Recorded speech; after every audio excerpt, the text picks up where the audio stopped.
यज्ञ ज्ञात्वा न पूर्णमोहरमेव यस्य यसी पांडव येन भूतानि य शेषन दृश्यस्यात्म मन्यथो मयि। जिसको जानकर फिर तू इस प्रकार मोह को नहीं प्राप्त होगा, तथा हे अर्जुन, जिस ज्ञान के द्वारा तू संपूर्ण भूतों को निशेष भाव से पहले अपने में और पीछे मुझे सच्चिदानंद परमात्मा में देखेगा। यहाँ यत् पद किसका वाचक है और उसको जानना क्या है, तथा फिर इस प्रकार से मोह को नहीं प्राप्त होगा, इस कथन का क्या अभिप्राय है। यहाँ यत् पद पूर्व श्लोक में वर्णित ज्ञानी महापुरुष द्वारा उपदिष्ट तत्व ज्ञान का वाचक है और उस उपदेश के अनुसार परमात्मा के स्वरूप को भली भांति प्रत्यक्ष कर लेना ही उस ज्ञान को जानना है, तथा फिर इस प्रकार से मोह को नहीं प्राप्त होगा। इस कथन से भगवान ने यह भाव दिखलाया है कि इस समय तुम जिस प्रकार मोह के वश होकर शोक में निमग्न हो रहे हो, महापुरुषों द्वारा उपदिष्ट ज्ञान के अनुसार परमात्मा का साक्षात कर लेने के बाद पुनः तुम इस प्रकार के मोह को नहीं प्राप्त होंगे, क्योंकि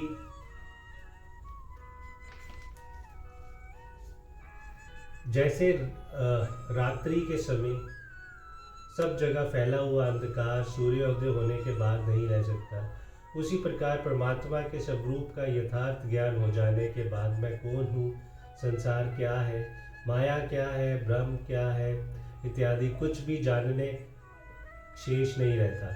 फलत शरीर को आत्मा समझकर उससे संबंध रखने वाले प्राणी में और पदार्थों में ममता करना, शरीर की उत्पत्ति विनाश से आत्मा का जन्म मरण समझकर उन सबको संयोग वियोग में सुखी दुखी होना, तथा अन्य किसी भी निमित्त से राग द्वेष और हर्ष शोक करना आदि मोहजनित विकार जरा भी नहीं हो सकते। लेकिन सूर्य तो उदय होकर अस्त भी होता है और उसके अस्त होने पर फिर अंधकार हो जाता है, परंतु ये ज्ञान सूर्य एक बार उदय होने पर फिर कभी अस्त होता ही नहीं। परमात्मा का ये तत्व ज्ञान नित्य और अचल है, इसका कभी अभाव नहीं होता। इस कारण परमात्मा का तत्व ज्ञान होने के बाद फिर मोह की उत्पत्ति हो ही नहीं सकती।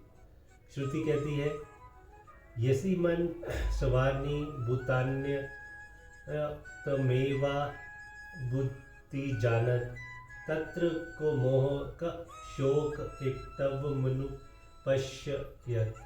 अर्थात जिस समय तत्व ज्ञान को प्राप्त हुए पुरुष के लिए समस्त प्राणी आत्म स्वरूप ही हो जाते हैं, उस समय उस एक तत्वदर्शी पुरुष को कौन सा शोक और कौन सा मोह हो सकता है, अर्थात कुछ भी नहीं हो सकता। ज्ञान के द्वारा संपूर्ण भूतों को निश्चय भाव से आत्मा के अंतर्गत देखना क्या है। महापुरुषों से परमात्मा के तत्व ज्ञान का उपदेश पाकर आत्मा को सर्वव्यापी अनंत स्वरूप समझना तथा समस्त प्राणियों में भेद बुद्धि का अभाव होकर स्वर्थ आत्म भाव हो जाना, अर्थात जैसे स्वप्न से जगा हुआ मनुष्य स्वप्न के जगत के को अपने अंतर्गत स्मृति मात्र देखता है, वास्तव में अपने से भिन्न अन्य किसी को सता नहीं देखता, उसी प्रकार समस्त जगत को अपने से अभिन्न और अपने अंतर्गत समझना संपूर्ण भूतों को निष्ठा से आत्मा के अंतर्गत देखना है। इसी प्रकार आत्मज्ञान होने के साथ ही मनुष्य के शोक और मोह का स्वर्था अभाव हो जाता है। इस प्रकार आत्मदर्शन हो जाने के बाद संपूर्ण भूतों को सच्चिदानंदन परमात्मा में देखना क्या है। संपूर्ण भूतों का सच्चिदानंदन परमात्मा में देखना पूर्वक आत्मदर्शन रूप सिद्धि का फल है। इसी को परम पद की प्राप्ति, निवारण, ब्रह्म की प्राप्ति और परमात्मा में प्रविष्ट हो जाना भी कहते हैं। इस स्थिति को प्राप्त हुए पुरुष का अभाव स्वर्था नष्ट हो जाता है और उस समय उस योगी की परमात्मा से प्रत्यक्षता नहीं रहती, केवल एक सच्चिदानंद ब्रह्म ही रह जाता है। उसका समस्त भूतों को परमात्मा में स्थित देखना भी शास्त्र दृष्टि से कहने मात्रों को ही है, क्योंकि उसके लिए दृष्टा और दिक्ष्य का भेद भी नहीं रहता। तब कौन देखता है, किसको देखता है, ये स्थिति वाणी में स्वतः अतीत है। इसीलिए ये वाणी से इसका केवल सेकंड मात्र किया जाता है। लोक दृष्टि में उस ज्ञानी के जो मन, बुद्धि और शरीर आदि रहते हैं, उनके भावों को लेकर ही ऐसा कहा जाता है कि वह समस्त प्राणियों के सच्चिदानंद ब्रह्म में देखता है, क्योंकि वस्तुत उसकी बुद्धि में संपूर्ण जगत जल में बर्फ, आकाश में बादल और स्वर्ण में आभूषणों की भांति ब्रह्म रूप ही हो जाता है। कोई भी पदार्थ या प्राणी ब्रह्म से भिन्न नहीं रह जाता।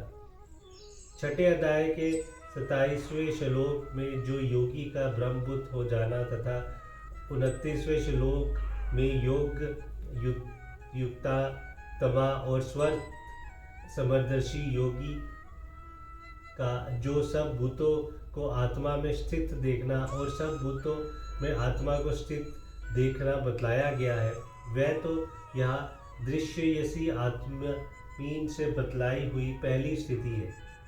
और उस अध्याय के 28वें श्लोक में जो ब्रह्म स्पर्श रूप अत्यंत सुख की प्राप्ति बतलाई गई है, वह यहाँ अथोमयी से बतलाई हुई उस पहली स्थिति की फल रूपा दूसरी स्थिति है।